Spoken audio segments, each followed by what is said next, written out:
now we can begin. I'm a psychiatrist who worked in the the National Health Service, and was very enthusiastic about the health service. But then I got ill. Well, I was interested in mind-body relationships right from the start. And in fact, my MD thesis was on relationship between affective disorder and physical illness in a group of old people in Newcastle-on-Tyne University. And anyway, I got ill when I was about 50 and took early retirement. It was a cancer. And just before I'd got ill, I'd got very interested in Roger Penrose's first book, The Emperor's New Mind. And with a group of others at Southampton University, we decided that we would do a test of his theory, which involved EEGs, and in fact produced some vague positive results. But anyway, it was probably not a good test for various reasons. So anyway, I retired from work and I lost access to the EEG laboratory, and really have been following up consciousness studies since, partly as a hobby, really, an interest. And I've helped out a bit with the Journal of Consciousness Studies, so I've kept up with mainstream thinking on this. The person I was working with most in Southampton was a physicist, Chris Clark, who died recently. But he was very, very good about this. And I also met Ian Marshall, who wrote one of the first quantum consciousness with Dana Zohar. Have you come across that? Yeah. Ian Marshall and Dana Zohar. His theory was to do with Fröhlich's theory about coherent activity in nerve cell membranes. So that's me. I've just kept up an interest since. The beginning of this interaction between psychology, psychiatry, and quantum physics may be related to the work of Jung. Well, as a psychiatrist, I always preferred Jung to Freud, certainly. I found his ideas more attractive, but they were, well, he liaised with Wolfgang Pauli, as you know. Yeah. And they did work with that. And I also met Harold Atmanspacher, who worked in Germany and was very interested in that sort of thing. He is in Switzerland now, in Zurich. He's in Zurich now, I think, yes. No, he's not in Zurich. I think he's near there. Right. But he's too mathematical for me. I don't understand the math. Yeah. What's interesting, there is a line of thinking about this relation between quantum processes and the mind, that you are now one of the main promoters of this type of discussion. Well, not exactly, because I think the ideas about coherence are not necessarily taking us in quite the right direction.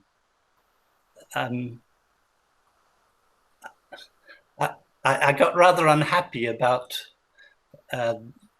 the Orko Hameroff's proposal, partly because it never seemed to get anywhere. He was just having to add more and more explanations to account for its failures, really. And it all seemed a bit like Ptolemaic astronomy. Yeah, he was very successful in the beginning of the Journal of Consciousness Studies. Chalmers and Hameroff were the main players, I think, and the meetings. Yes. Towards the science of consciousness, they had a lot of room for their But I agree with you that this program based on microtubules, it's not a successful program empirically, experimentally, because it's practically ignored by neuroscientists. And there were a number of, I thought, more attractive theories to do with ordered water. Sometimes the ordered water was in microtubules, and sometimes it was protein associated in membranes. And Jibu and Yasui produced, I thought, a rather more convincing theory, but that too has got nowhere. And so I will now ask Augusto to make his questions about time and consciousness. That this time and consciousness is a major focus in Chris' work, his recent books on the, how do you say, scintilla of subjectivity theory? Scintilla, yes, it was just an acronym. It seemed a nice one. SOS, Save Our Souls. Save Our Souls. Anyway, there you go. Okay, Professor Chris, first of all, thank you for your time and availability to join this conversation and to take time to answer my questions. I'm very interested in your papers. I enjoy very much to go through your ideas, your thoughts. And as a researcher, I'd like to make some questions. The first question would be, when you talk about consciousness, who are the bearers or the issuers of the SOS as a basis of consciousness? Only human beings, animals? Who else? No, in your perspective, who is the bearer of consciousness? It's basically a pan-protopsychist idea that everything has an element of consciousness, a primitive consciousness. And the way I'm thinking about it now is that it could be identified with, have you come across Kathy Reason's work? Yes. She's proved that self-certainty, as she calls it, is not a computable function. And it seems reasonable to think that it's the self-certainty actually existing, seeing, I'm here, is the fundamental that is universal, really. Along with quantum measurement, things come into existence and can say to themselves, I'm here. That's the so for instance, just to make sure that I understood, for instance, a stone would have a minimum degree of consciousness, or any mineral, any non-living organism would have a minimum degree of consciousness? I don't think a stone would. The trouble is there are two concepts here. There's the basic I'm here thing, and there's also the remembering I'm here, which is and being able to say I'm here. And that's the more elaborate thing that stones lack. And the origin of the idea for stones would be when their component atoms were first measured, and that would be where that started. Okay, so the consciousness arises from matter, but not any matter. It must be a more elaborated matter, or a living organism to have consciousness, rather than a stone, for instance. Where does, I mean, where the idea?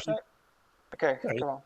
The idea, the association with time is that when an energy measurement is made, a quantum measurement little tiny things. When that happens, there's also a time interval associated with that. And the time interval is what the I here relates to. I'm here relates to. That's the idea.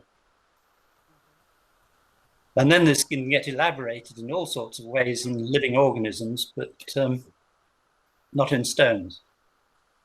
Okay. But is the time of the system the same time of the observer, or do we have two times? We have two times, basically. This is where McTaggart's thing comes in, isn't it? That we have the time of general relativity, which is just a metric measure, really. And we have the time of durational intervals, which all sum up to allow the metric measure to be made. I'm So losing this, I think. the system has a subjective time that the external observer cannot experience. Yeah, yes, I mean, it just knows it's here. That's yes, and the external observer uses the... Now is the moment I've appeared on stage, you know, that sort of thing. That's the concept. But it's not something that could be reported, remembered, or form part. In a sense, it may form part of the sort of consciousness that Zen meditators report, just the awareness of being aware. I mean, that might reflect what is basic in its own way, but there again, that has to be reported too. So, in your perspective, when you take into account the whole universe, that we know, consciousness is something very exceptional, because I mean, we are aware of life only in our planet. We are not aware of life in anywhere in the whole vast universe. So your theory applies only to 0.0000% of the whole universe. No, the potential for being conscious is all over the place, but conscious in the sense of reporting it, being able to say you're conscious, is very rare, no doubt. I mean, it's mainly animals, birds, what have you. Okay. Whether sorry. You need second order reflexive processes, don't you, to reach that, and they have to be very elaborate ones, and that's peculiar mostly to living organisms. Whether stars or whatever can do the same, nobody knows. Maybe they can. Okay. You mentioned that in your perspective, or in Bergson's perspective, the greater importance of process over structure. I asked you what's the difference between process and function in your perspective, and you also made a distinction between function or process and thing. Could you explain those people differences? use things so much, don't they? They say there was a fashion for saying consciousness is a thing, but it isn't actually. It's an emergent process, and it's going on but conscious in the sense of being able to report consciousness. You see what I mean?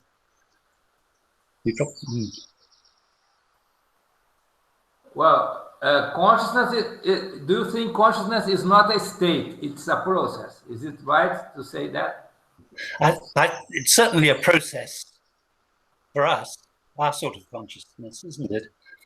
And it's arguable that it's the process at the most elementary protopsychist level.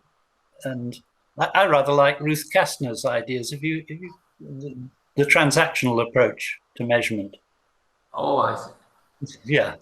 Because but the transactional approach assumes the relation between two states. It's not Yeah. Consciousness is not property of a single state; it's a property of a transaction, right? Well, it emerges from the relation. That's the idea. That the basis, the proto-psychist bit. But the processes take time, or at least they occupy a duration. That's the duration. Yes, the duration. There's duration associated with quantum measurements.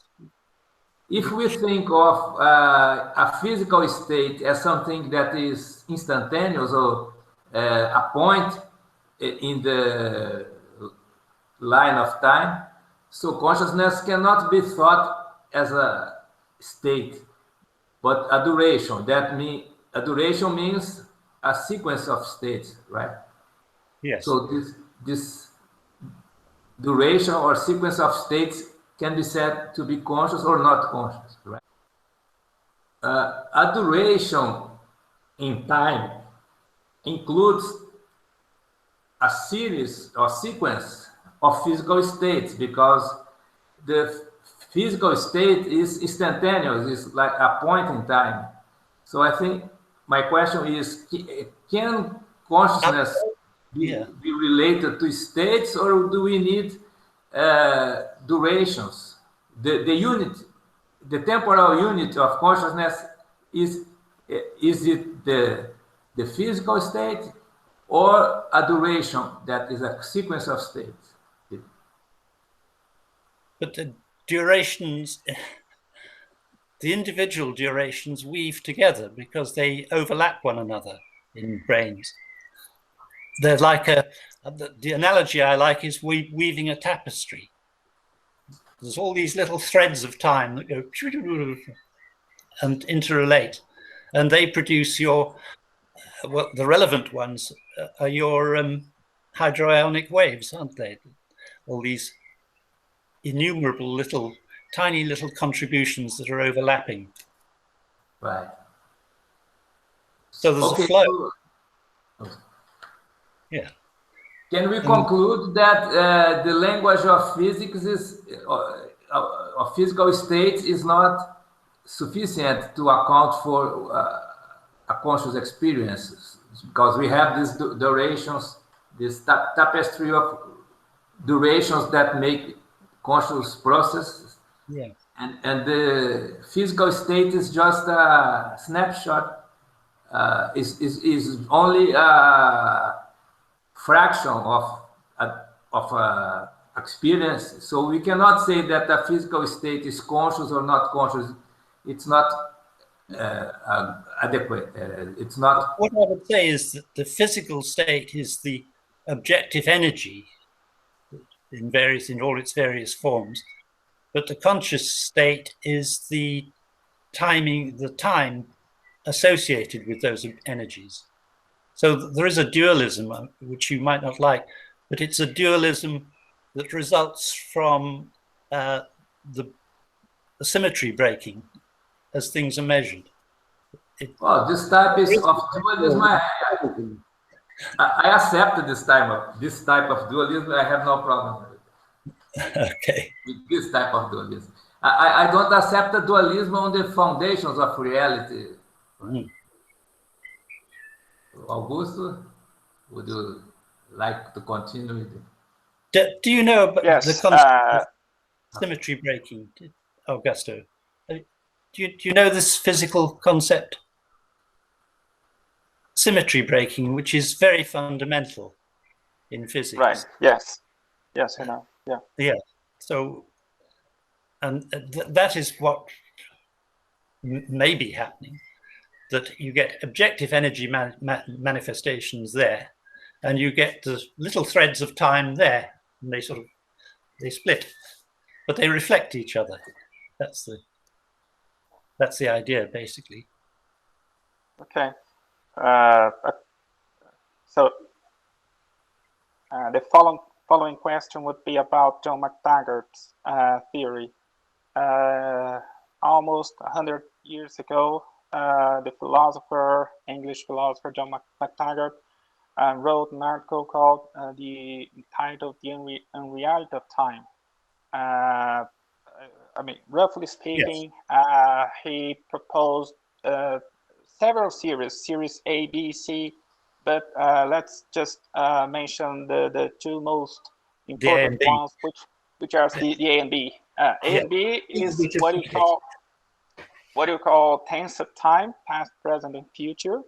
In Matagar's perspective, this time was unreal. And then tenseless time, which is series B, prior to, simultaneous with, after that. And you reached a different conclusion. In your view, you understand that both series are real. Well, no, I think his tenseless time is not really very real. It reflects a sum of the tensed times, basically. It's just a measurement applied to the sum of the tensed times. So I would say the tensed times are the real ones. This has been worked out rather better by Hans Primas, he was a molecular physicist. No, he was a chemical physicist in Zurich, who was a friend of Harold Atmanspacher's. And they've together worked out quite a detailed thing where tense time is the time of mental events, and untense time is the time that physicists use, which is fine and which is acceptable. But then that, of course, raises the possibility that the tensed time is a bit like the idealist's picture of consciousness, that it's what originates everything. It's almost a form of idealism, I think, or can be interpreted that way. But it's a sort of physical idealism. It's not necessarily. It's not subjective idealism. It's a type of realist idealism. It may seem contradictory, but it's like in Hegel that we have. That's it precisely. The reality of the ideal domain. It's what makes reality, basically. Okay, let's try to understand this sentence. That's what makes reality. I am not sure which one precedes the other, reality or consciousness, because to be conscious, you need to have a reality prior to be conscious, in your theory. There needs to be something that supports consciousness. I mean, consciousness doesn't come from nowhere. It comes from energy, it comes from matter, it comes from where? But where does reality come from? Where does consciousness come from? Yes. Yeah, but it all goes back to quantum fields, doesn't it? To some sort of pre-existing unity. And that's where both matter and consciousness come from, isn't it? But the role of consciousness in this picture is to provide extension to reality, to physical reality. And without extension, of course, nothing exists. So in a way, it causes, that's the picture. Yes, but let's assume that the global warming eradicates the human beings of the face of the earth. What about reality? Could you say that reality? That would carry on quite happily. I think it's very, very important to get a distinction between the protopsychist element, which is universal in everywhere, and our elaboration of it and our ability to turn it into subjective qualities and to remember it and report it, which is quite a different thing. It's another secondary process, I think, that Alfredo's pinpointed with his hydroionic wave. Lovely idea. Agree. So we wrote together the paper that was the departing point for this interview, that the paper called Consciousness and Cosmos, that we argue that there is a unus mundus, or a primitive reality from which the consciousness appears, and also matter and information appears. So we may call it quantum field, but this is very tricky because the quantum field is not material. So the quantum field is belongs to the primitive reality, right? Yeah. And so this we have several names given to this primitive reality, and most people will call God the primitive reality. So Professor, God is called. The question is, what about this primal energy or primitive reality, unus mundus, you name it? Is it conscious of itself? For me, it's not. It depends on a process to become conscious of itself, but it becomes conscious of itself in individuals, not as a god, or not as a omnipotent or omniscient. It's not. The reality is not omniscient. I agree with that. Evolving. Chris, please correct me, Chris, because you are the most important person here. I'm just making questions. I think that's very unlikely. But I'd certainly agree that there's universal evolution, including the consciousness of whatever you call it, God. There may be some notion of self-existence in the universal, the unus mundus, we call it, don't we? But it wouldn't know what sort of existence or what aspects it had. And this is a very traditional idea, isn't it? That does it make sense? I wonder if it's just anthropomorphism to think of the primitive reality as a human being. Yes, quite. But does it really make sense? What do you say? No, I would think not.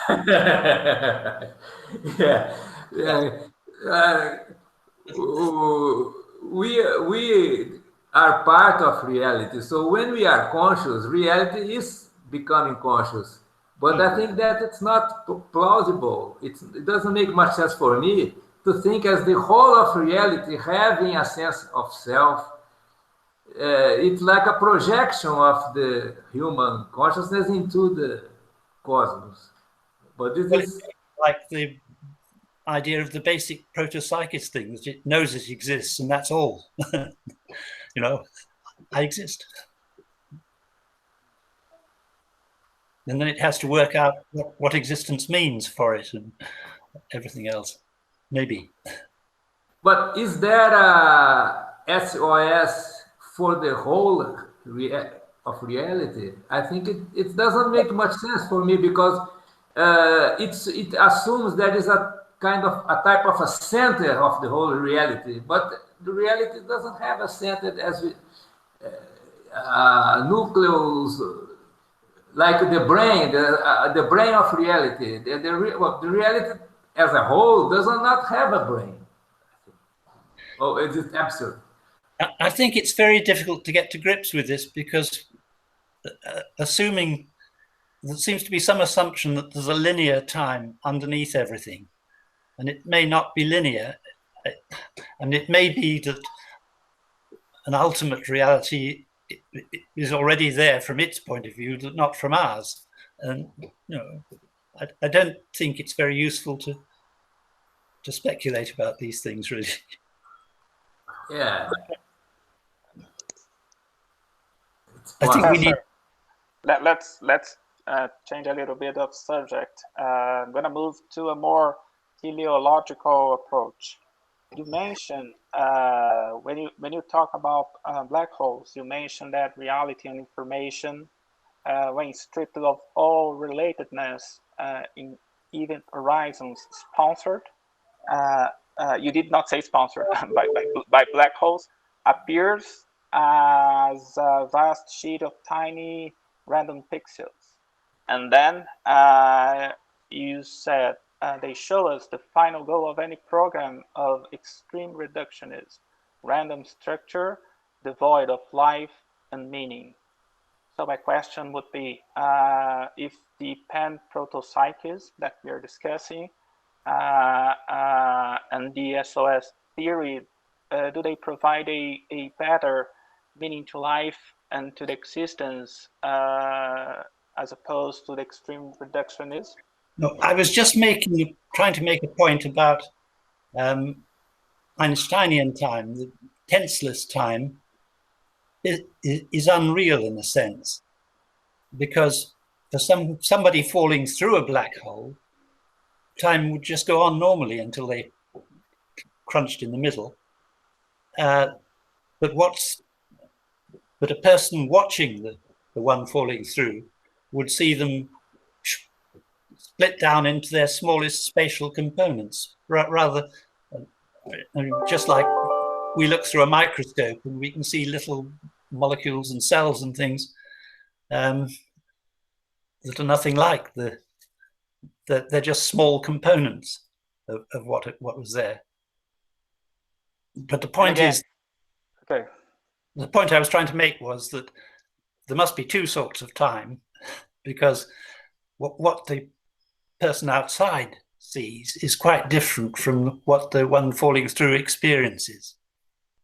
But what the person outside sees is what the physicists call time. So there must be some different time that the one falling through experiences. And it was very simple argument. And it's that's fairly well founded, because Bekenstein-Hawken entropy of black holes is well understood, basically. And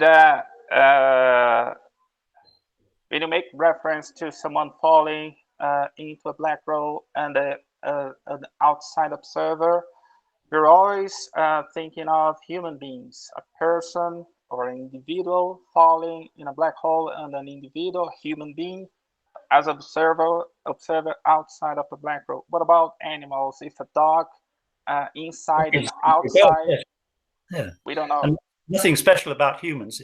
It was purely to make what I thought was a dramatic point about the distinction between tensed and tenseless time. The two are quite different, really. I mean, the question is, they're different for human beings, or they're different, objectively different, and how can we prove it? No, if you chucked a computer into a black hole, it would go on functioning from its own point of view, but while it went through, but it wouldn't. It'd all be smeared out from anybody watching its point of view.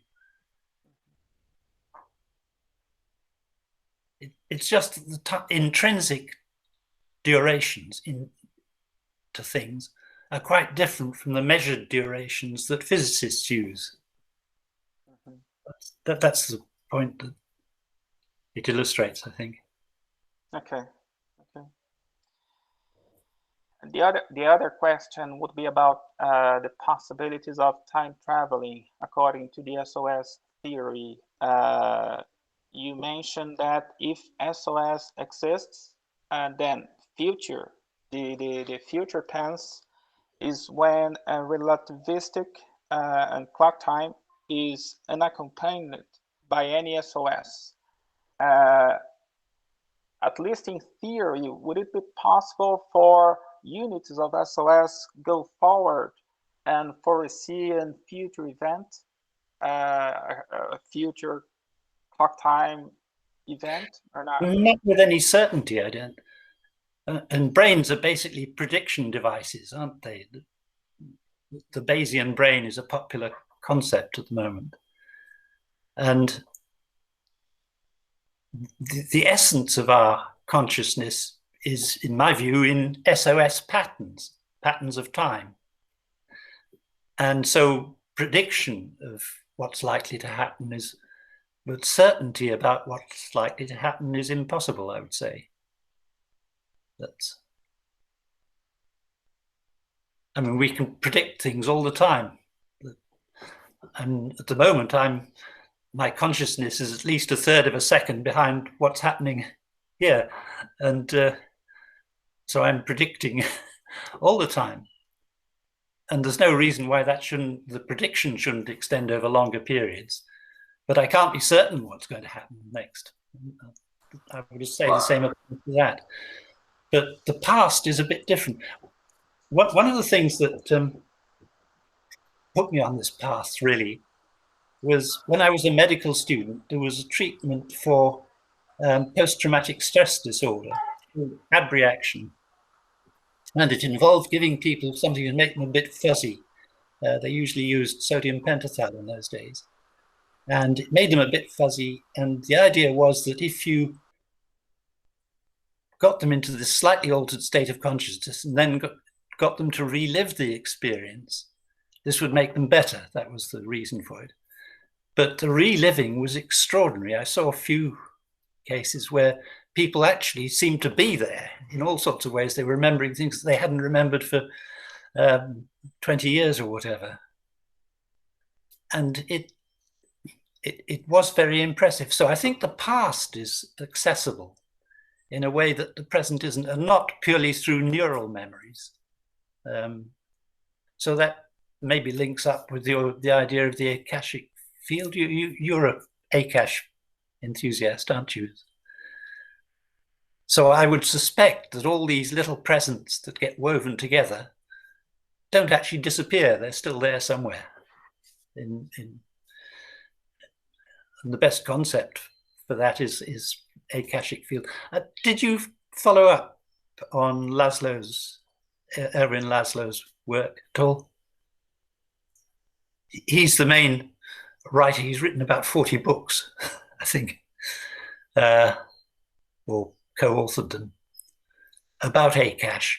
And sometimes he thinks of it as a universal memory, and other times he thinks of it as a universal consciousness, but perhaps there isn't too much difference between those. About the time travel, if we assume that tensor time is the real time, then time travel would be only for the person or animal. It's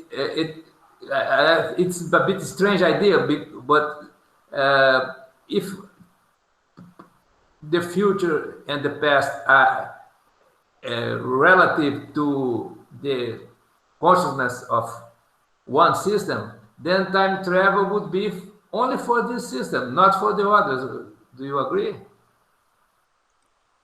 Well, I don't think time travel is possible in the sense that you're perhaps meaning.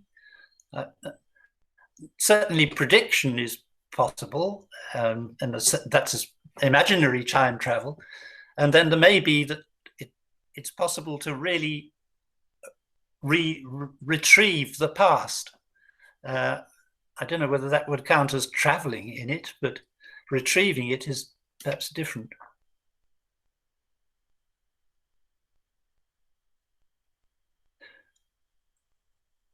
I was thinking of some very strange possibility that we could literally return to the past, but as the past is a category of my experience, my returning to the past would not have any consequence for other people because it's my tensor time. So, well, Is there a difference between returning to the past then and retrieving the past in your mind, which is I can't. And that in the case of literally returning to my past, if the past, my past, is a category of my experience of my life, the tense time, my past, present, and future. Yeah. If I literally return to my past, it would not have any consequence for other people, because it's my time. No. Is it? But I understand that you don't believe in the possibility of a literal time travel. No. Right? But if we assume this possibility, then time travel would not be like in the movies, because in the movies people return back in time and they change the life of other people. But if we assume that tensor time is relative to the person, so what I do in my past cannot affect the lives of other people. So time travel, literal time travel, would not be efficient to change history, because I would only witness my own past, not the other people. I think of it rather differently. We go along, we weave our tapestry, and it doesn't disappear, and it is accessible, at least to our minds, if not to our bodies. And it was not accessible to our bodies, full stop. And maybe you... Sorry? No, you can finish. Sorry, Professor. Sorry, I didn't get that. No, you can finish. I mean, I interrupt you. Sorry. I've lost the thread now.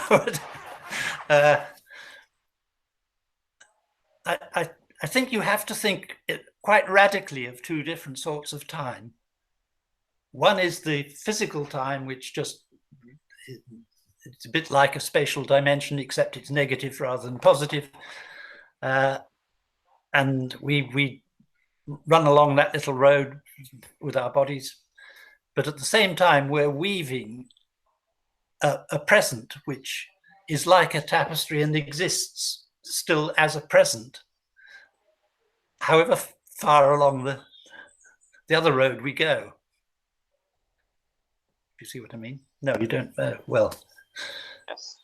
I understand that you think it's possible to return to our memories, but it's not possible that our body returns to our past. Yeah, that's it.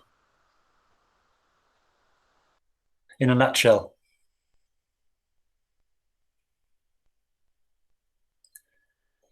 Augusto, do you have more questions? Yes, just another one.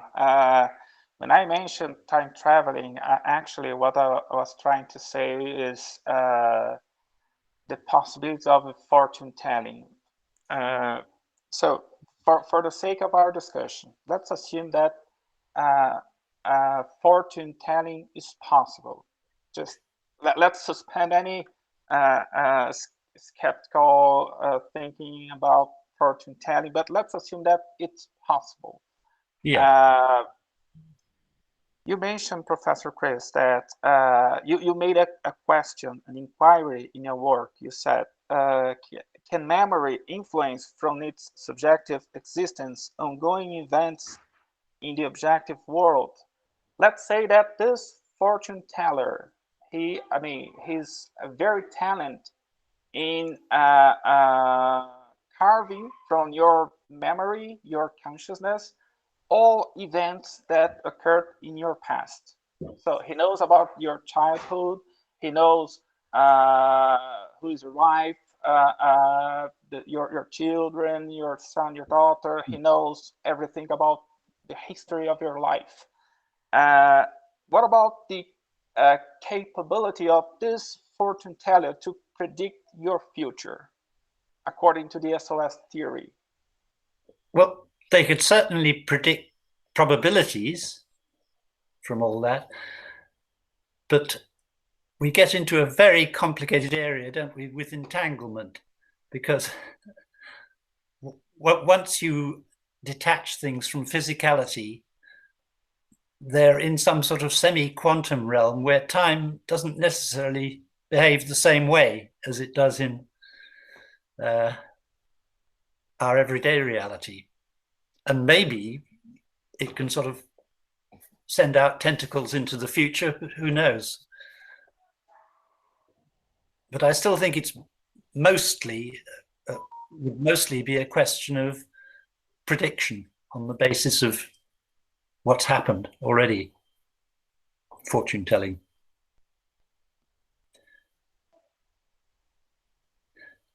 But there could also, I mean, these things are never simple, so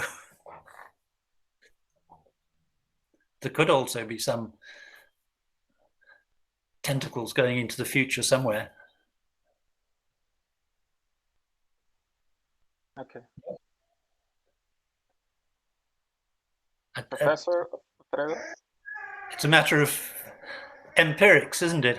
I think we ought to take a lot more notice of the empirics, the things like the near-death experiences, the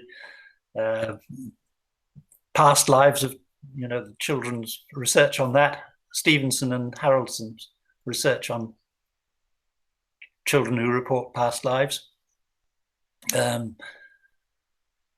Trouble is, it all becomes ever so wound up with people's fantasies and so forth, doesn't it?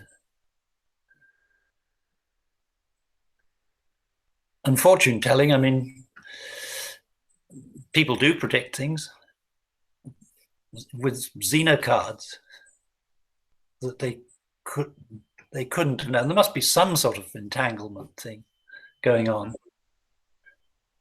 but it's probably not very strong. I mean, the usual effect size is tiny, isn't it? It's usually about 4% of the variance of these effects that seem to be down to non-understandable things. And most of the effects are due to potentially understandable things. See what I mean? I would like to make a question. How can we explain the fact that sometimes our dreams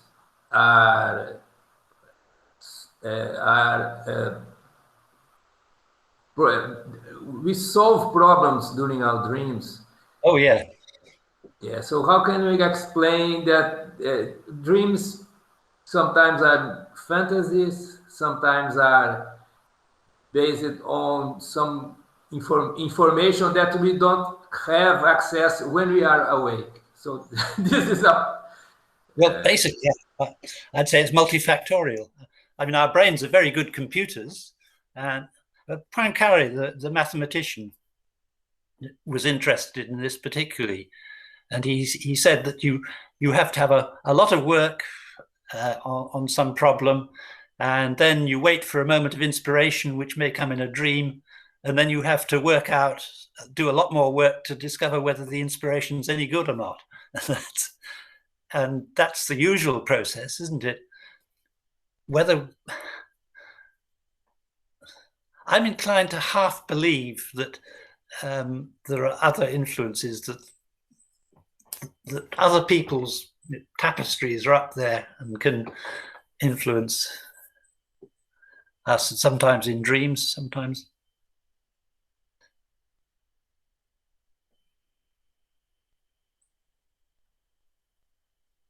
Well, I have a personal experience of this creativity in dreams, but I think that I don't agree with the Freudian approach, like, as you probably don't.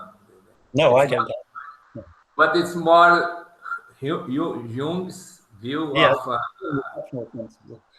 of archetypes and some probably what we call today quantum communication, because this tapestry of feelings of other people may somehow get entangled with our own tapestry, with our processes, mental process. Yeah. So I think that my experience support this this view. Yeah. I would guess there's a whole world of organized time out there, which some of which anyway originated in people and can influence them in a whole range of ways, but who knows? Yes, several cultures, they acknowledge this type of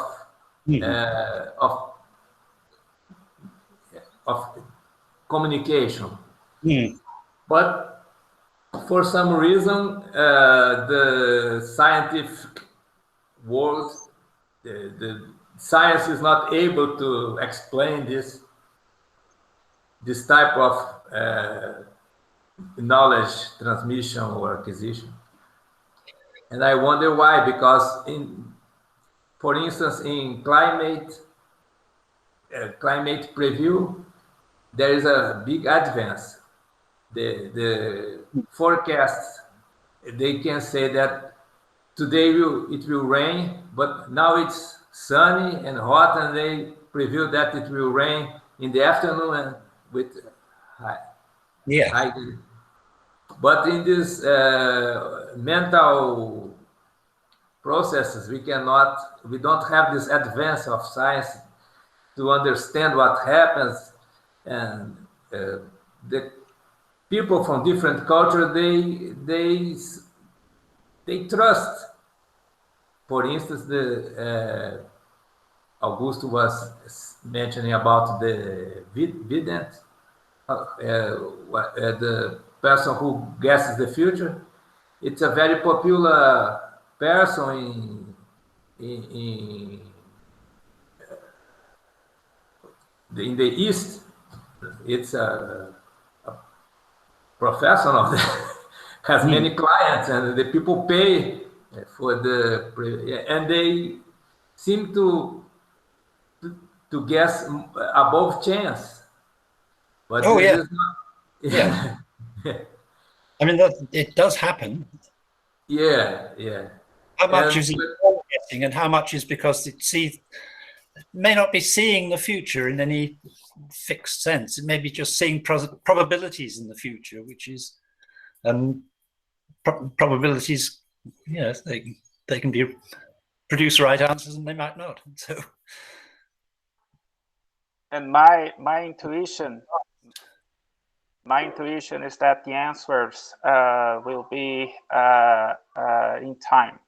I mean, the study of time will respond those unanswered questions about how it's possible to foresee the future, to predict the future. The answer, I mean, it's quite obvious. We are talking about time, future time. Can we anticipate future events? But the study of time will contribute for science to understand how predictions of the future are possible. And I think your theory, Chris, will contribute a lot for that. I mean, we have several examples in science, in art and literature, when the scientists and the inventors, they did not, or they could not anticipate the disruption of their inventions, their studies, much broader, much bigger than they thought initially. And I think your work could be one of those examples. I mean, it's just an intuition, but I think that your work will contribute a lot for unifying science and let's say astrology, fortune telling, because the answer is in the study of time. the concept of time. That's my intuition. Yeah, I think what Alfredo was talking about, weather forecasting and neural studies, are both similar, and they're both studies of attractors in chaotic dynamics, aren't they? And the same may well apply in time, that there's a chaotic dynamic to the whole thing, and attractors form in it. And I like to think of them in terms of tapestries, but you can think of them in all sorts of terms. But what we don't need is this sort of linear concept that is forced upon us in this world, so to speak. That's what's misleading us, I think. Probably the transactional theory is a solution, but I see a limitation of transactional theory because it's about microphysics. Is there some transactional theory for the mind? It's like a potential, mental potential that will somehow connect with the future at the mental level, not at the level of atomic particles, but at the level of feelings and thoughts. If you think of quantum measurement as a transactional thing, whatever's measured does some measuring too. Whatever gets measured does measuring, which is true. I mean, it's self-evidently true.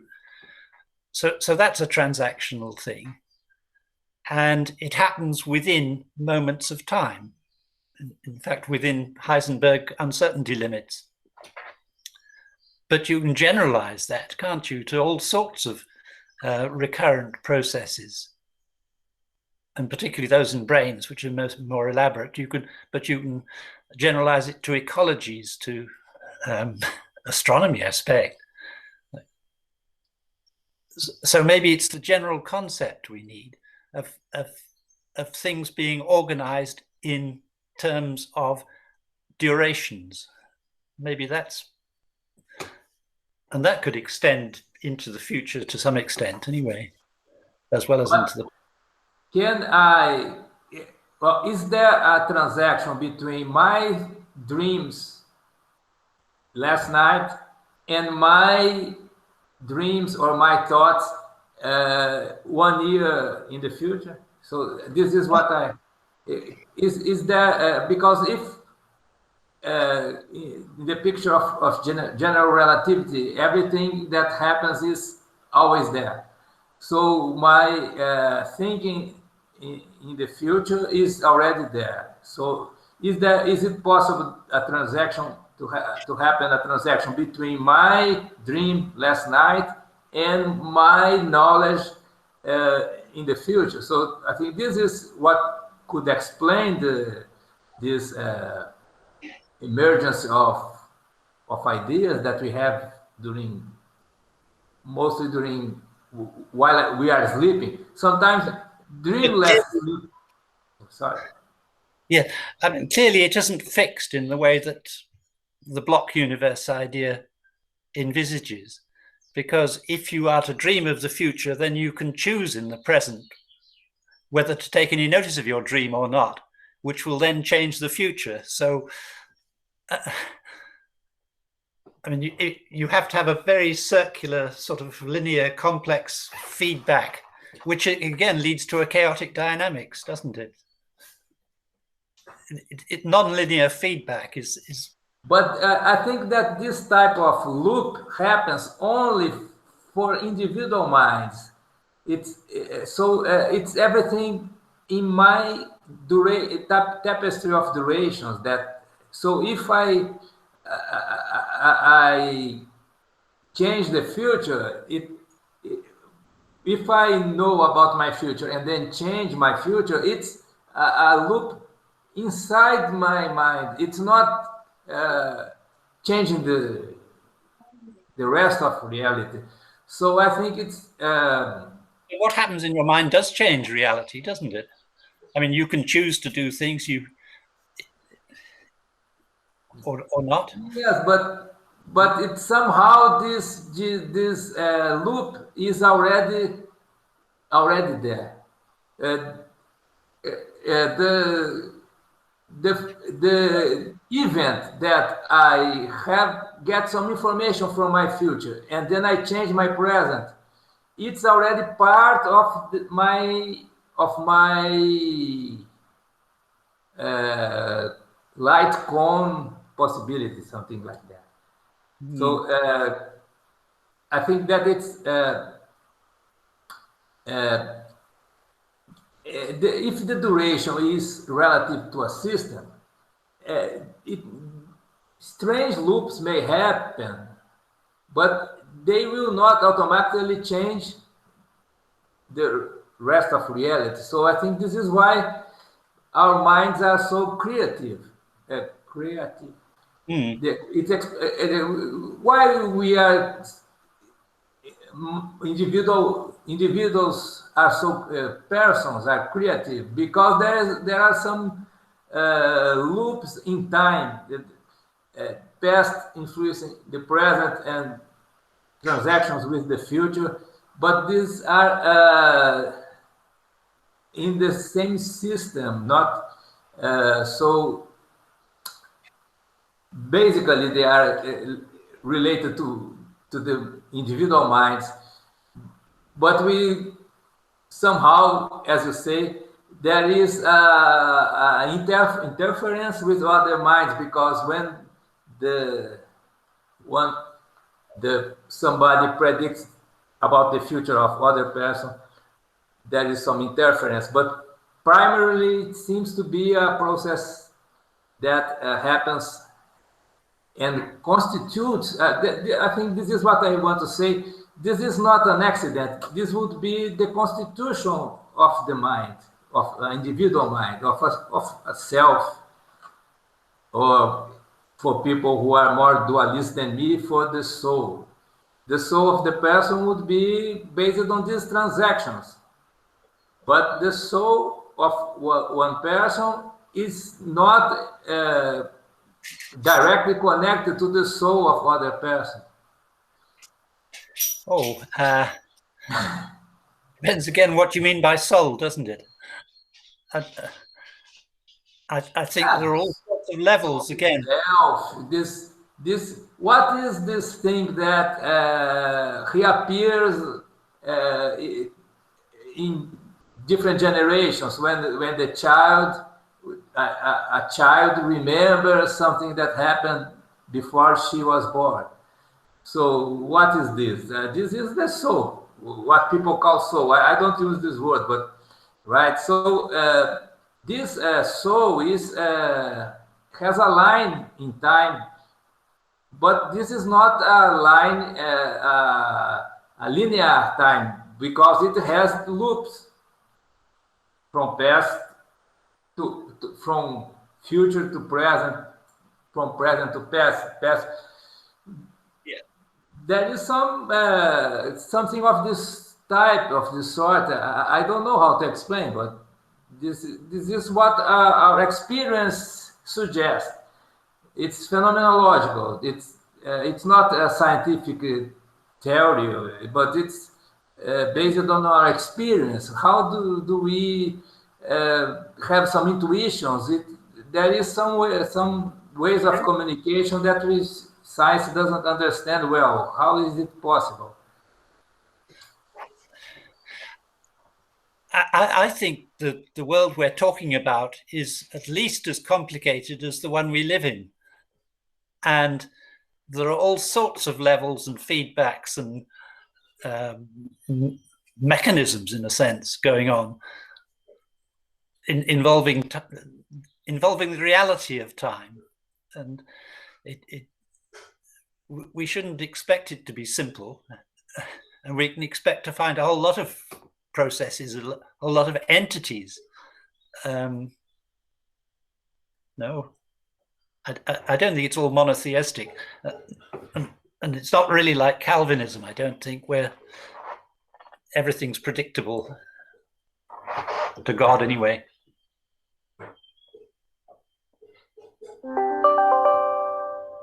Yes, we are at the level of recognizing what happens, but we still don't have an explanation, right? No, but there's all sorts of things we can study, and there's so many promising ones at the moment, aren't there? There's quite a lot of good work on psi, and there's good work on NDEs, near-death studies, all these things. Maybe we should see the outcomes rather than... We have discussed all these issues with physicists, but I don't think that physicists, the professionals of physical science, right? Mm-hmm. We have discussed it with them, but I don't think they are able to solve these problems with physics. The tools of physics are too limited, right? At the moment, but they're getting a long way, aren't they? The trouble is that they're stuck with linear time, which is, it's a good description of what happens in the world, but it's not necessarily what time is all about. Right. Okay, so Augusto, do you have one more question to Chris, or maybe we should let him make his final statements? Yes, sir. No more questions, Alfred. I'd like just to thank you very much, Professor Chris Nunn, for your patience with us. I mean, thank you for asking. I'm sorry I'm often unclear, but words mean different things to different people. That's the trouble. And it's quite... But it's been very nice to talk to you, and thank you for being interested. Well, we thank you very much. Yeah. Just one final thing to say. I've just been reading a book by a man who calls himself, he's an English man from Manchester or somewhere, but he's turned himself into a shaman. And he has some most interesting things to say about personality and relations with nature. He wrote a book called The Butterfly and the Jaguar, which is, he's got a big sense of humor too, which is, it's quite a nice book to read. But I think he was emphasizing the complexity of all these interrelations. And he has had links with your indigenous shamans as well. He's quite keen on preserving the Amazon, but it's all interesting. Yeah. It is very interesting because I'm also part of a shamanic group in Brazil. Are you? Yes. I made vision quests. I joined ayahuasca ceremonies, and when we talk about time, I mean the conscious traveling from past, present to future, it takes another dimension. You have part of the experience that you have with ayahuasca is explained by chemistry, of course. I mean the chemical elements of the ayahuasca, but another part it's just not explained by science at all. No, that's true.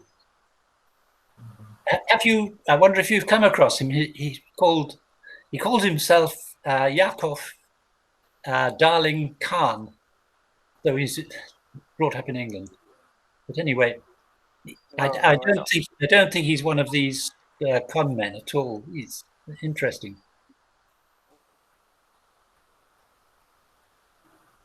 Okay, so thank you very much.